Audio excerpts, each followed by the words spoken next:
Hello, everyone, and welcome to the second episode of the Not So Special podcast. I am your host, Josh. You can find me on YouTube at the username CreepLeet, that is CREEP 1337. You can also find me on the Twitter at the same name. If you are listening to this on SoundCloud and you want more of a visual aspect, you can watch this at the YouTube at the aforementioned channel name.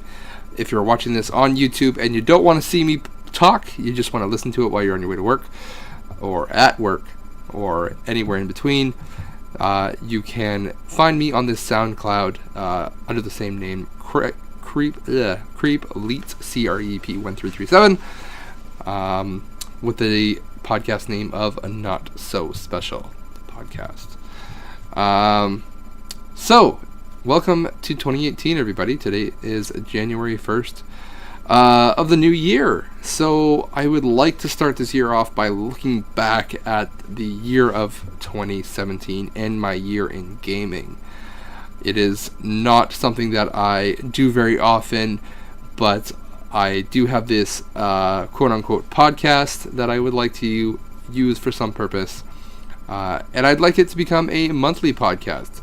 So starting into the new year, New Year's resolutions, I have a podcast. Let's make this a monthly podcast if I can keep up with it. So that is my promise to you guys as listeners and supporters of me and my channel, and hopefully this podcast as well. So 2017, what have I done? I actually beat 16 games. Would have been nice if I could beat one more to kind of make it, beat 17 in 2017. I guess that can be 18. I can beat 18 games in 2018. That'll be my goal. But yeah, 16 games, not too shabby. I don't think I've ever beat 16 games ever in a year. That's definitely the most from what I can remember. So I'm just going to kind of go lightly over the games, what I played, what I thought of them, and if I would recommend them to friends or not. Starting with number 1, Brothers, on A Tale of Two Sons on the PS4. This is a very interesting game, very unique. I don't think I've ever played a game like this. So you play two separate characters, each using their own analog stick to control them, and using their respective triggers to interact with the world around them. Very unique. There's a lot of puzzle aspects to it, a lot of relying on one another to get through the environments. The story is pretty emotional, I would say. It starts on a pretty heavy downer, and then it's just the struggle to the end of the game, where I guess trauma. The word trauma is probably a good word for it. It is hard. It's a hard game to experience at times, and it's very emotional. So overall, I really enjoyed this game. If you like kind of something that's a bit different than what you normally play, definitely check out Brothers. And if you have siblings, I'm sure this would affect you even more, considering what the two brothers go through in order to help their father and help them each other in order to help their father. So yeah, it's pretty good. I would definitely give it a thumbs up. Next up, I beat Firewatch. This is a stroll playing game, otherwise known as a walking simulator, on the PS4. I got this through Limited Run Games, and I had an okay time with it, I'll say. Definitely not up there with my favorite games of the year, but it was a decent enough story to make it worth playing. So at the beginning of the game, you're introduced to your character and the life and the hardships that he's going through, and you make decisions that have outcomes in the game. You have dialogue choices that you are given based on the choices you made before. The interesting part about this is my wife actually watched me play most of this game, and she was judging me based on my decisions that I made in game as to what I would do in real life. So I mean, no spoilers, but at the beginning your wife dies in the game, and it's how do you respond to that? At times she said, "Oh, that's very sweet," and other times she told me I was a horrible person. So, I mean, I guess it all depends on your perspective. But and then I was promptly told that I hope that I would not ever treat her the way I treated my wife in game, or myself as I would have in the game. That's a side point, but anyways, it was pretty interesting. The story is, again, like I said, interesting. It's not something out of this world. I kind of had it pegged up as to what I thought the game would be and become. And I think I had illusions of grandeur in this game. I thought it would be a lot of a bigger story than it was. It ends up being quite small and quite focused, which is a good thing or a bad thing, I guess you could say. But definitely not the way I think it should have ended, or things happened the way that I wouldn't have wanted them to. So overall, if you're into role-playing games, if you're into Walking Simulator, check it out. It's probably worth you looking into, but definitely don't pay the prices that the limited run version is going for now. I'm sure you can find it cheaper digitally, so I'd recommend you do it that way. Next up, Jak and Daxter. I beat this as part of the actually Firewatch 2, the game clubs that I'm part of on Facebook. So Firewatch was a game of the month, and Jak and Daxter was a game of the month. Coming through the collectathon games that I've grown up with on the N64, such as Banjo-Kazooie, Donkey Kong 64, Jak and Daxter was really no different. Just had a bit of a PlayStation flair to it, and overall enjoyed it. I actually enjoyed it so much that I collected everything in the game and actually received my very first Platinum trophy because of it. So yeah, I think I liked it. It definitely shows its age. I beat it on the PS3 HD compilation from the PS2, obviously. And yeah, it shows its age. You can definitely tell that some of the polygons have been polished up, as they should be. I couldn't imagine playing this on the PS2 at this point. The PS2 doesn't have that nostalgia feelings for me that the N64 does. I find it a lot easier to play N64 games than 3D platformers on the PS1 or the PS2. So that's just me. And some of the controls are you know, they show of that. They show that they are from a previous time where not everything quite is where you want it to be. But it is very manageable. So the story is not anything great. It's kind of a here's the bad guy, go defeat him and collect everything from here to there. Basically, that's it. So, but overall, yes, if you like 3D platformers, 3D adventure platformers, give it a shot. Next is Super Mario 3D Land. Now, this is a predecessor to what I believe is Super Mario 3D World. 3D Land came out first just to kind of test the waters to see if 3D World would work. And it worked really well. I really enjoyed 3D World, and because of that, I went back to play 3D Land. I actually forced myself to, I shouldn't say forced, focused on playing this game primarily in the 3D mode with the 3D enabled. This game makes a lot of good use of the 3D. It helps line up jumps that you normally would be kind of hard to gauge if you were just looking at it from a 2D perspective in the 3D world. You're able to kind of get above things and line your character up properly. So yes, it does use the 3D effectively, and for that reason alone, I would recommend playing it in the 3D. Now, I played this on the original 3DS XL, and I think the XL made it a little bit easier to focus, but at the same time, you have to hold that 3DS just right to get that 3D to look nice to you. Otherwise, it's just your eyes just tear up, and oh my gosh, it's rough. I have since got a new 3DS, and I haven't tried it out yet, but maybe I'll go back to it and try it out a couple. It's the nice thing about it is that it saves everything on the card, and I don't have to transfer everything from system to system like other systems Switch that you can't do that at all. Alright, Shovel Knight is another 3DS game that I played and beat, and it was fantastic. I thought it was great. It definitely draws inspiration from Mega Man and DuckTales in the platforming puzzle elements of the game, and it was really good. I thought the music was very catching. I thought it's something that I would listen to actually outside of just the game. And there are times where I've just turned the game on my 3DS and just had the music playing while I'd done something else. That's how much I really liked it.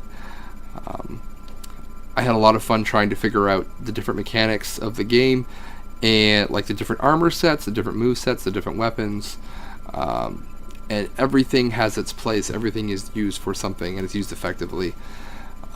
And not a lot of games do that. A lot of them have a couple of good ideas that they do really well, but then other aspects of the game are kind of left behind, and you're just kind of left wondering what happened to them. So, anyways, Shovel Knight is awesome. Now, I played this on the 3DS, despite having this on the Wii U and the Vita, and I played through a lot of it on the Wii U, and the reason I got it on the Wii U is because if you have the Shovel Knight amiibo, you can unlock co-op mode, which is pretty interesting. So I actually did that with some friends. I believe if you look through my YouTube channel, you'll find us playing that. I did stream it for several hours with them and had a blast, but I decided to go through on my own on the 3DS. The reason for that being that I listened to a podcast with one of the developers from Yacht Club Games talking about how much work they really put into the 3DS version to make that 3D really pop. So it's a 2D kind of 8-bit style, 8-bit and 16-bit style game, and the 3D on it looked amazing. It really made it pop. Certain things are in front, there's certain things in the background, it looks like it's further back. Everything kind of has that parallaxing scrolling. Really interesting, and looks really, really nice. So if you can find it on the 3DS, I would definitely recommend playing it there. Obviously, it's available on other platforms. Play it on whatever platform you can get to. But I played it on the 3DS, and I really enjoyed it there. Next up, I decided I would play some horror games. Not really a genre that I'm super into. Definitely not survival horror, but this is kind of something that I really wanted to try out as something to see if I could get into the horror genre. So the first one I played was Limbo, and I've had this game on several different platforms. I have it on the 360, I have it on the PC, I have it on the Vita, and I had it on the PS4. So I have it twice on the PS4. So it's a game that I've put a lot of hours into, but only the first hour, maybe the first half hour of the game. I've played it several times, just that first half hour, and I really enjoyed that bit of it, and I just never actually went back to actually play it. So this time I was able to, I decided, you know what, I'm just going to sit down and play this. So sat there for, I think it was like under 4 hours for sure, and just played through the whole thing, and it was great. I really enjoy the aesthetic of it. It's kind of got that noir feel to it. It's a lot of blacks, whites, and grays. And the enemies are creepy. The spiders in it are creepy. There's other little children running around, and there's dead children on the ground, and yeah, it's pretty creepy. It's not something that you wouldn't want some of your family members to see you playing. But overall, I really did enjoy it, and it did stretch your brain muscles a little bit trying to figure out some of those puzzles. I remember walking around a couple times, being stuck in an area for 15-20 minutes, being like, what the heck do I do here? And you really gotta kind of use your imagination to figure out different ways to work the game. I figured out one of the puzzles, and I don't know if I beat it the way I was supposed to, but it worked for me. And that I won't say what it is, but I felt pretty smart when I did that. The next one that I played was Little Nightmares, and now this is a game by Bandai, or Namco Bandai, or Bandai Namco, I can't remember how it goes, and it is creepy. It is really creepy. Another one that I just sat down and played through in one sitting.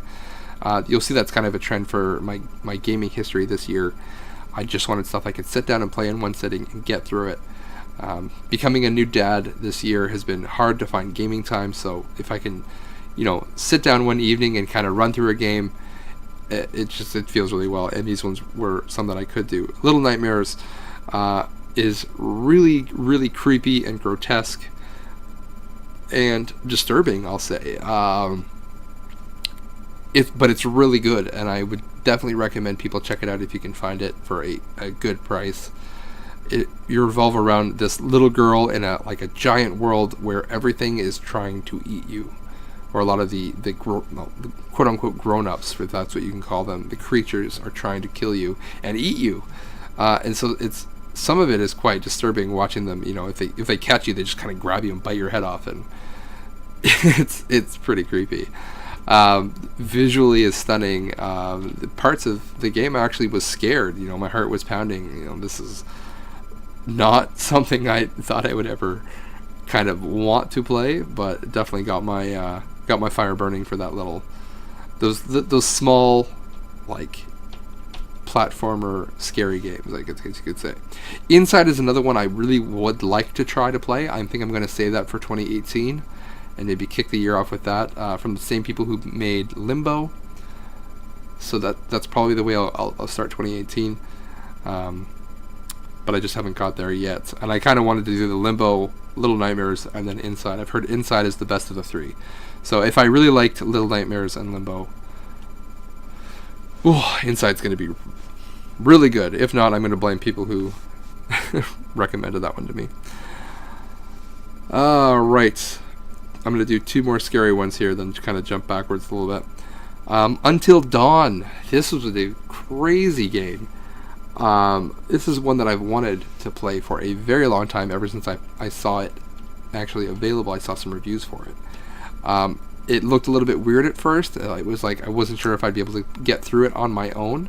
And so I actually had some friends come over and we played through it in one night. So it took about 8 or 9 hours.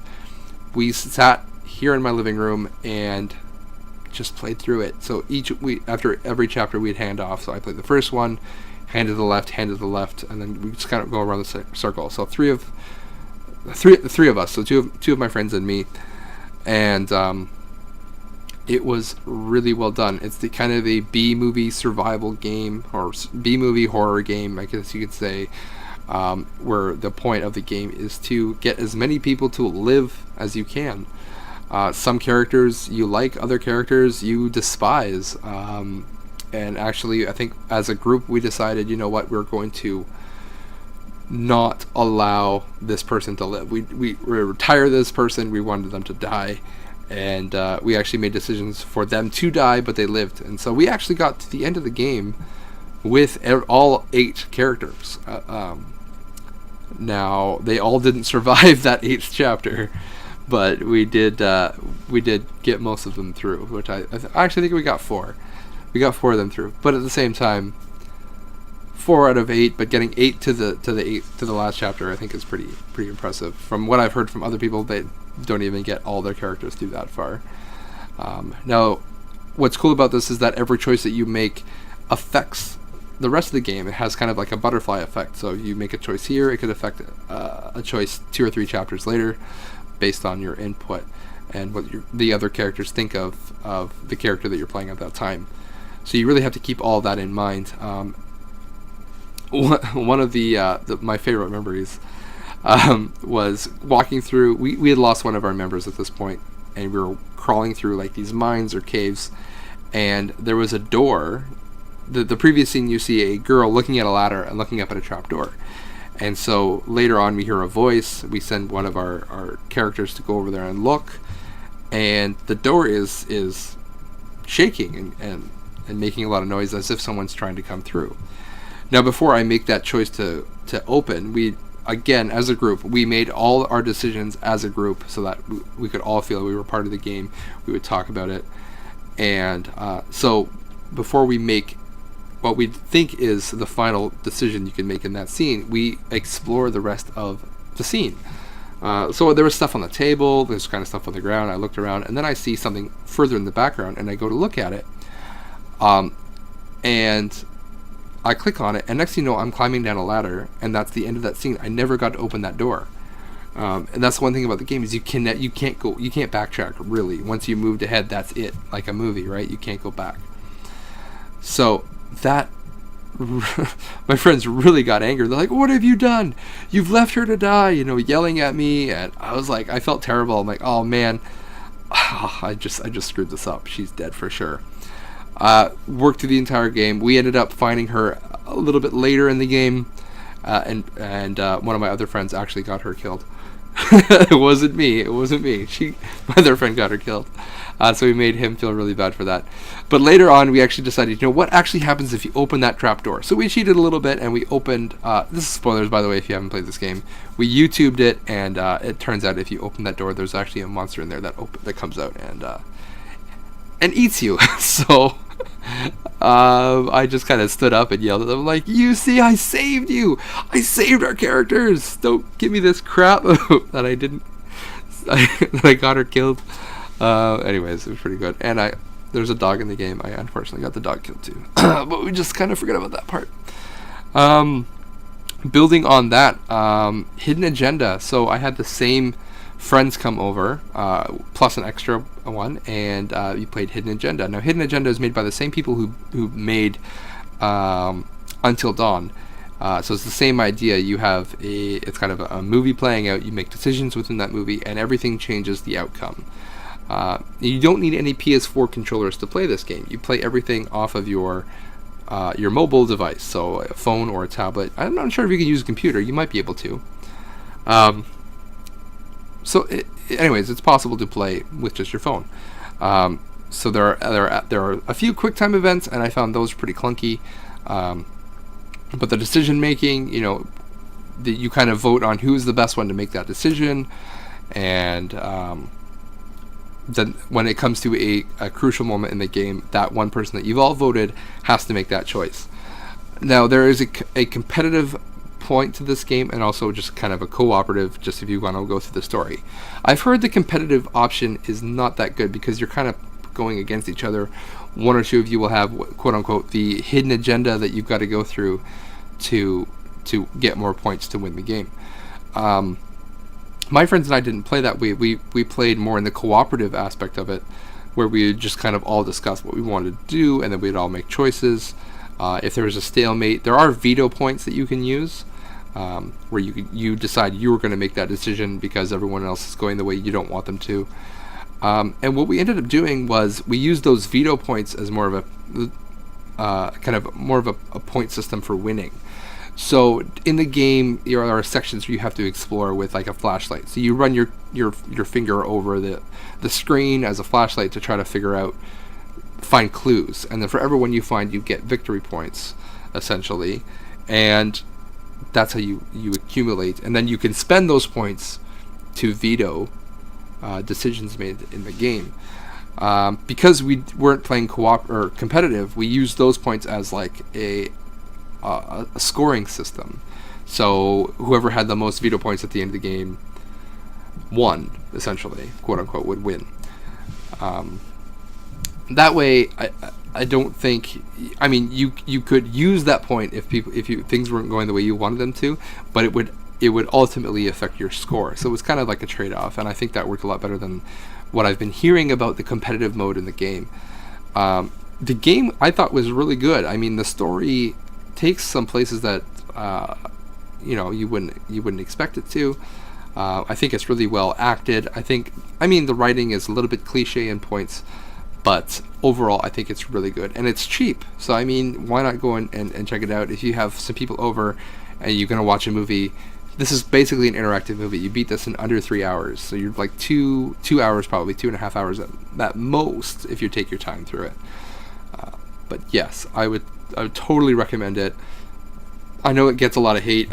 When it came out, I was really excited, and I watched a bunch of reviews, and a lot of people seem to be hating on it, and I don't think that was really fair. Most people hating, again, on the competitive aspect of it. But I would say go cooperative and use those victory points as your, or the veto points as your kind of final score at the end of the game. That's just how I think. So we actually, in that one night, we went through the game twice. We got a really disappointing ending the first time because we all made a really bad choice.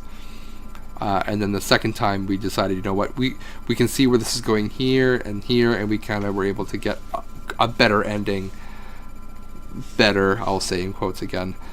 Didn't quite turn out the way we wanted it to, but at least some of the people responsible were held accountable. So I guess that's probably the longest I've recorded on that specific game. And then I played not Hidden Agenda. I was going to go back to that. Among the Sleep. This is a game that is again more of a horror game, where you play through through the perspective of a toddler, maybe around a year, maybe 2 years. And has a very creepy atmosphere. it's unnerving or unsettling, I guess you could say. There's not really a way to die in the game. I mean, it'd be pretty morbid if you're, as a 2-year-old, you're getting killed. But it's more like you just get caught and then you kind of start over. So once you realize that in the game, and I'm sorry if I've just spoiled that for you. This whole thing is spoiler warnings.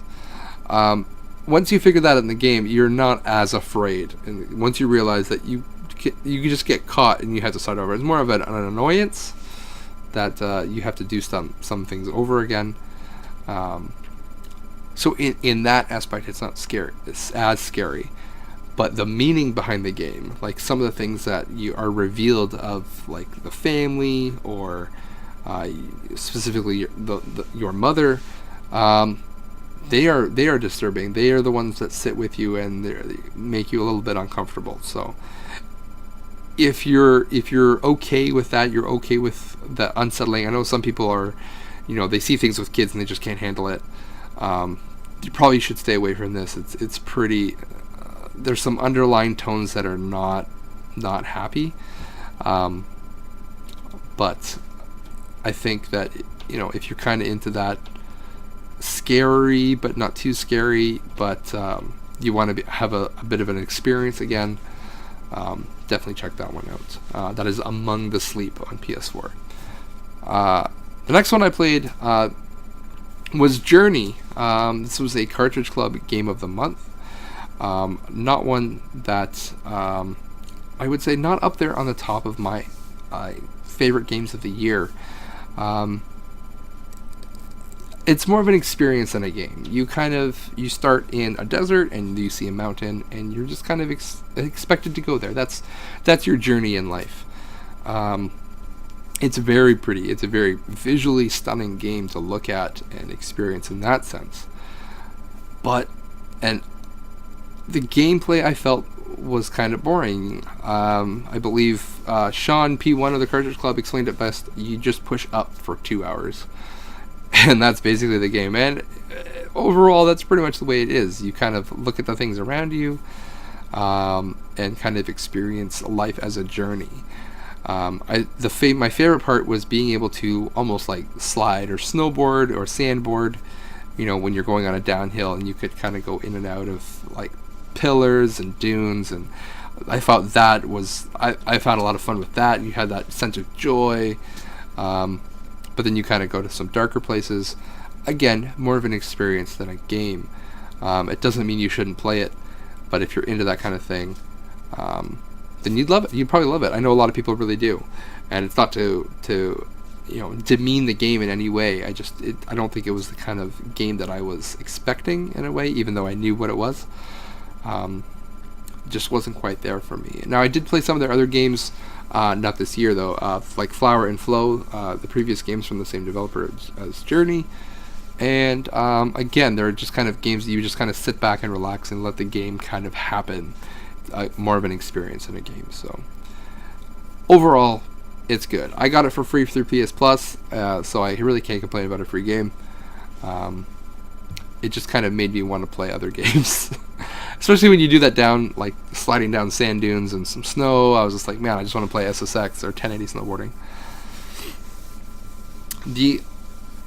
One of the few games that I was really looking forward to this year was South Park, The Fractured But Whole.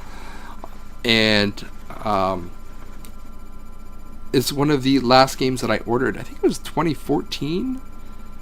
Maybe it's 2015. I can't quite remember. But one E3 when they announced the game, Amazon had this deal where if you order, I think if you order one game, you get 10% off, 2, 20, 3, 30, that kind of thing.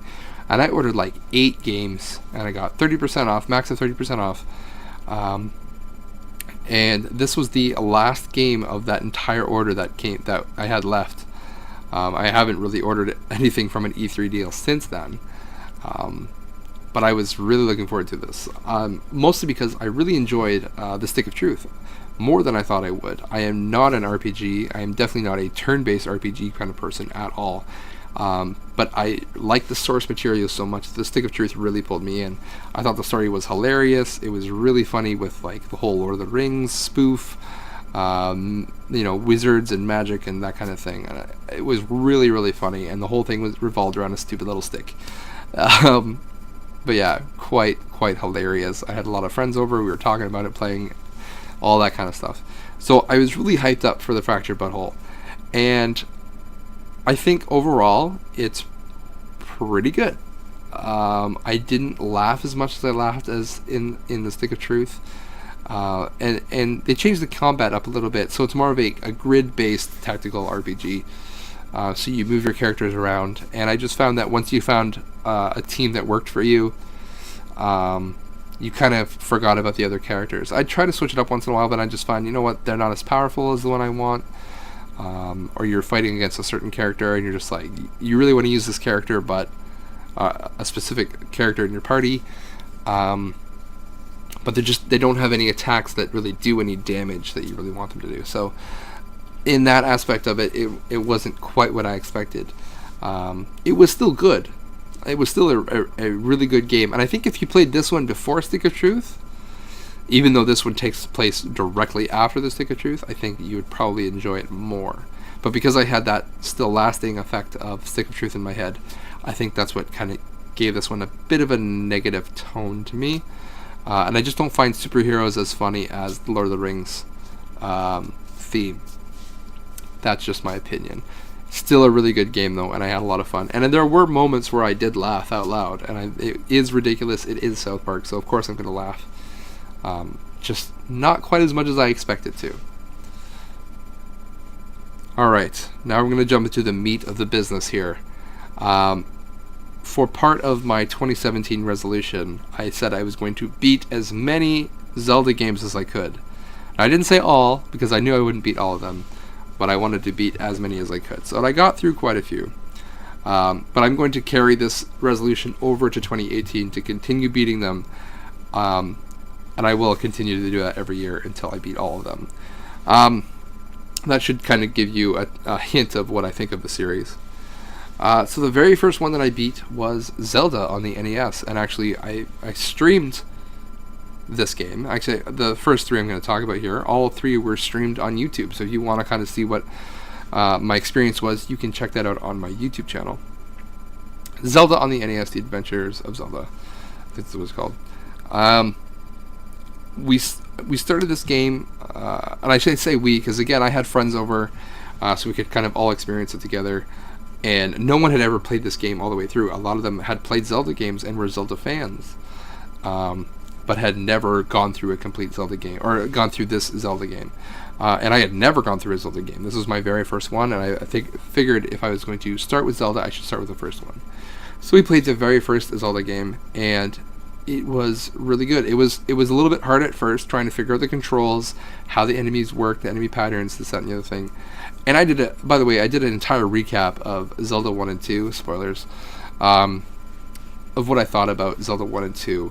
But I'll just kind of do a quick run over here, and if you're interested in hearing a little bit more about it, you can check out, again, that video on YouTube. So Zelda 1, we played through my Retron 5, and I believe that is the source of most of the problems, especially when it comes to 2. That's the Retron 5 is essentially an emulation machine. So it takes the ROM and it kind of puts the enemies where they think they are, but then as far as enemy patterns and things go, we weren't quite sure if they were as true to the game as it would be playing on original hardware. So some of the enemy patterns that we were seeing were, how do I say this? Erratic. They didn't make sense. They would make turns unexpectedly. They wouldn't continue their path. And so that made the game a little bit, or I should say, a lot harder than I expected it to be. Watching some playthroughs on YouTube after we'd beaten ours, we were just looking at the game saying, what the heck? We never had that issue, or that enemy never acted like that. So I think we beat it in a harder way than we expected. So that's there as well. And the same goes for Zelda 2. The enemy patterns were erratic and a lot harder. They were able to predict our moves. We found it really hard to defeat some of the knights in that game. Death Mountain was almost a joke. We were laughing so hard about how freaking hard it was for us to get through it. Again, because of enemy patterns. Overall, though, I really enjoyed the two games, even Zelda 2.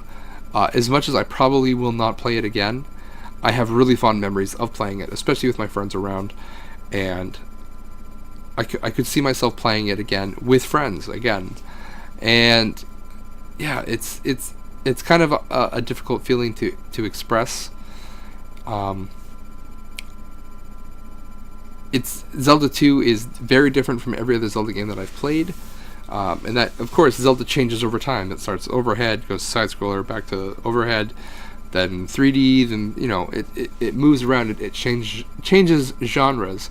So I don't think that Zelda 2 really should be a black sheep, because it did change as well as it has. It always has changed. Except for, some of the later ones were all kind of about the same aspect.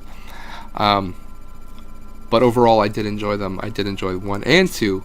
1 a little bit more than 2, obviously, and I was really looking forward to moving on to the next one, which we finally did. Link to the Past. Oh, by the way, so the first NES game, we probably beat that in about 7 hours. Again, all in one night, one playthrough, and had a lot of fun with that. Zelda 2, I think it was 4 or 5 playthroughs. Definitely a lot more hours put into that one, but it was a lot harder. Yes, I'll leave it at that. Next we beat the A Link to the Past, and that one is also very good. Mostly me and one of my friends. He and I were the ones that kind of powered our way through that. Some of the friends kind of dropped off. They weren't really interested in doing the whole Zelda thing anymore, but my one friend did stick it out with me. So I'm thankful to him. And Link to the Past was really good. Again, played to the Retron 5. I think we had some of the same emulation issues of some of the enemy patterns not being the way that they should, but we overcame it and did work our way through that game. And I think of the three, of the overhead one, so we'll even go through 1, 2, 3. So Zelda 1, 2, and 3. 3 being Link to the Past. I still think Link to the Past is probably the best of the 3. Just because it makes things a little bit easier to follow. Clues are a little bit easier to figure out and that kind of thing. You're not burning bushes to try to find a specific spot. But yes, I can understand. And I know the games were, a product of their time. Kids would buy a game and they would play that. That's all they would have for months on end. And so they did want that game to last a little bit longer than the way we wanted to beat them, kind of as quickly as possible to get through them. So, and we're all first-time players of Link to the Past. We didn't really know what we were doing. We did have to use a guide for some parts of it, just to kind of figure out, okay, where do we go? We wanted to be efficient and get through as many as we could. Judge us as you may. So next, we cheated a little bit. We started playing Ocarina of Time. I have the Zelda Collector's Edition on the GameCube. So my friend and I decided to play the Ocarina of Time on the GameCube through the Wii. It's kind of a weird thing to think about it. I'm playing an N64 on a GameCube controller in a Wii.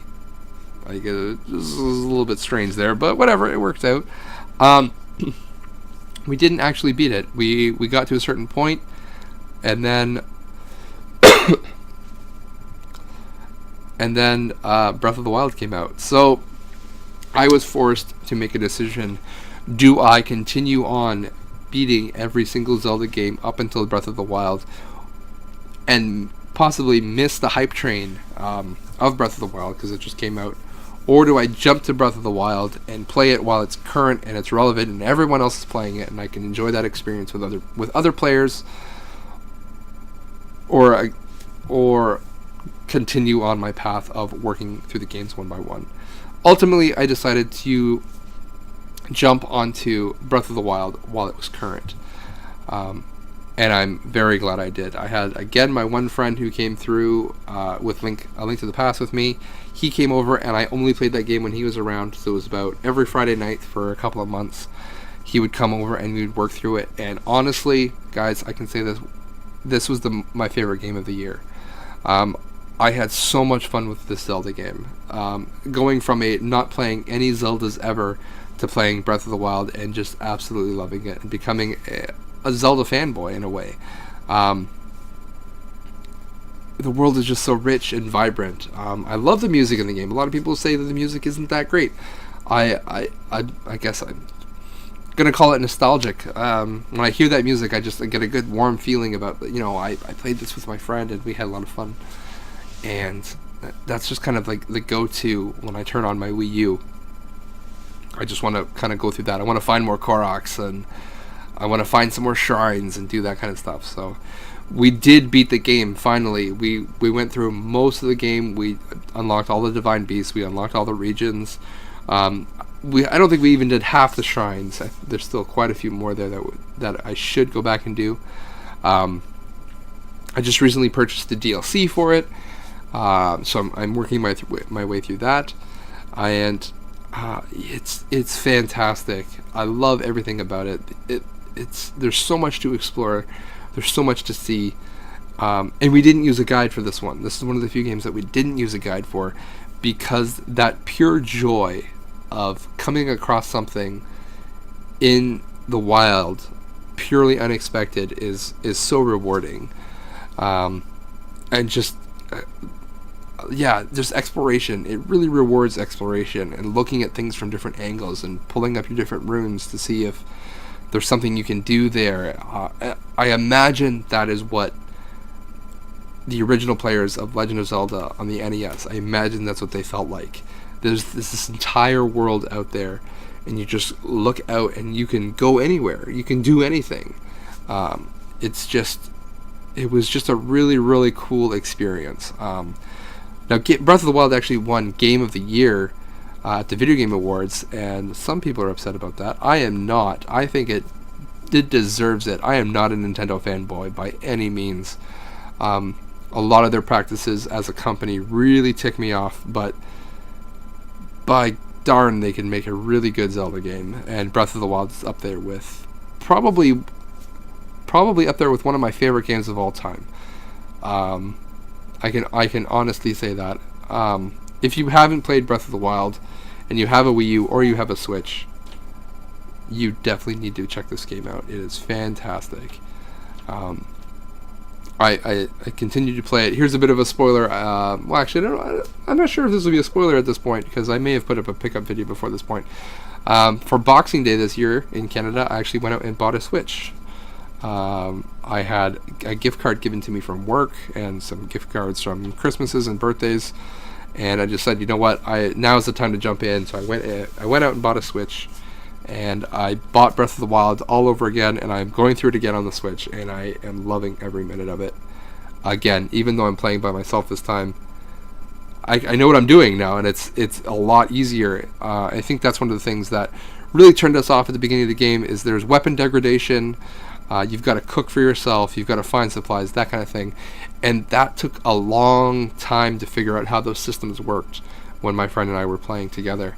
Now that I know how those systems worked, I can find supplies anywhere. I can do whatever I need to do and get stuff. I know arrows, if you're new to the game and you get a bow and arrow, finding arrows in the game is so hard, at least when we were playing. I think updates may have made it a bit easier, but when we were trying to find arrows to help defeat enemies, they were nowhere to be found. And so my friend and I developed a way to kind of farm arrows from enemies.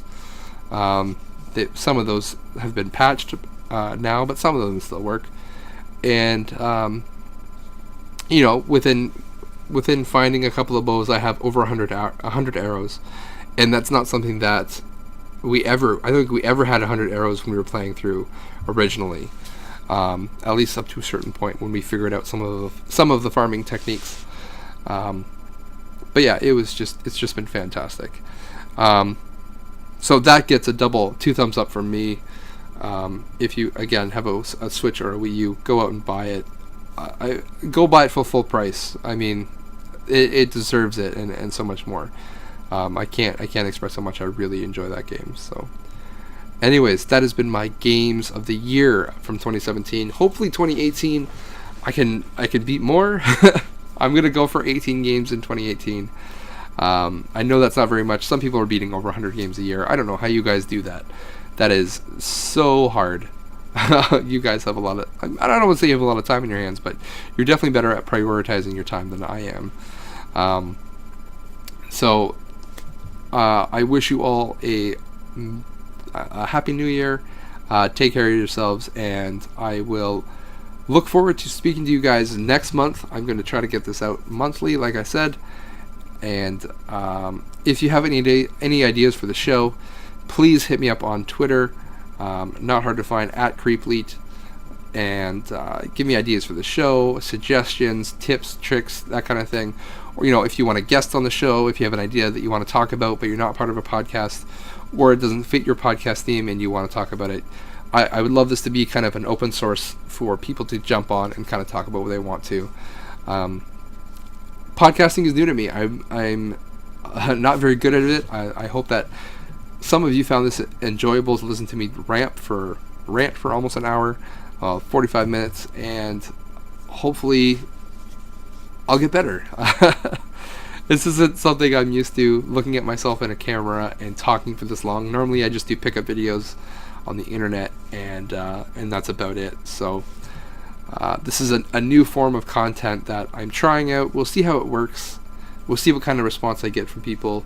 If they are interested, or if you are interested in me kind of putting myself out there. So yeah, that's going to do it. Thank you very much for listening to this or watching this, whichever form you choose, and I hope that you will check out some of my other content on my YouTube channel, and come and listen next month for Not So Special Podcast episode 3 coming up in February. Thanks so much. Bye.